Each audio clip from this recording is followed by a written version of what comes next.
खबर हुगली से है। मंत्री बेटाराम मन्ना ने इस बार झाड़ू लेकर श्रावणी मेला प्रांगण की सफाई की। आपको बता दें, उल्लेखनीय है कि सोमवार को हुगली जिला प्रशासन के अंतर्गत 13 ग्राम पंचायतों और वैधवटी व तारकेश्वर नगर पालिकाओं की पहल पर निर्मल श्रावणी मेला कार्यक्रम के अंतर्गत हुगली के वैधवटी से लेकर तारकेश्वर तक श्रावणी मेला प्रांगण को कचरा मुक्त किया गया।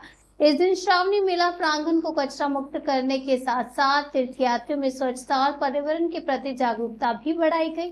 मंगलवार को माल्या के विश्वनाथ सेवा समिति में धन्यवाद ज्ञापन समारोह आयोजित किया गया।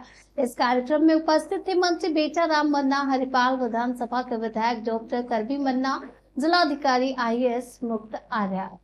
30 আগস্ট পর্যন্ত যে শ্রাবণী মেলা চলছিল সেই শ্রাবণী মেলার আজকে আনুষ্ঠানিকভাবে সমাপ্তি ঘোষণা হলো এবং এই মেলা অত্যন্ত সুন্দরভাবে হয়েছে এবং এই মেলায় বিশেষ করে রাজ্যের মাননীয় মুখ্যমন্ত্রী তিনি অতিরিক্ত এই মেলায় গুরুত্ব দিয়েছিলেন, যার ফলে সমস্ত বিভাগীয় ডিপার্টমেন্ট যাদের যাদের যে দায়িত্ব ছিল সেই দায়িত্ব পালন করেছে এবং বিশেষ করে আমাদের মূল লক্ষ্য ছিল নিরাপত্তা, যাত্রী স্বাচ্ছন্দ্য, সেগুলো যেরকম আমরা পুলিশ করতে পেরেছে এবং স্বচ্ছতা পরিচ্ছন্নতা সেটাও আমরা করতে পেরেছি পঞ্চায়েত পৌরসভার উদ্যোগে।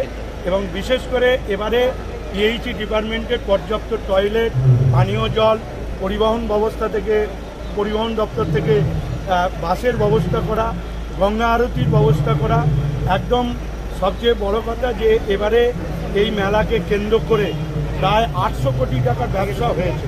কেন যা মানুষ এসেছিল, প্রায় 80 লক্ষ মানুষ এখানে এসেছিল এক মাসে, সেখানে সকলে যদি 1000 টাকা করে খরচ করে তাহলে 800 টাকার কাজে 800 কোটি টাকার বিজনেস হয়েছে। তো এক্ষেত্রে এই মেলাকে সামনে রেখে একটা বিজনেসও হয়েছে এবং 80 লক্ষ মানুষ পূর্ণ অর্জন করে সুষ্ঠুভাবে বাড়ি গেছে। তাই আমি ধন্যবাদ জানালাম আজকে সকলকে, পুলিশ প্রশাসন, পঞ্চায়েত প্রতিনিধি, DM, SDO, BDO সকলকেই ধন্যবাদ জানিয়ে এবং এ বিষয়ে যারা স্বচ্ছতা, ছবি আঁকা এবং স্লোগান তোলা, ভালো বাঁক সাজানোর জন্য বাঁক বাহাদুর পুরস্কার এইসবের মধ্য দিয়ে অনুষ্ঠান আজকে সমাপ্ত।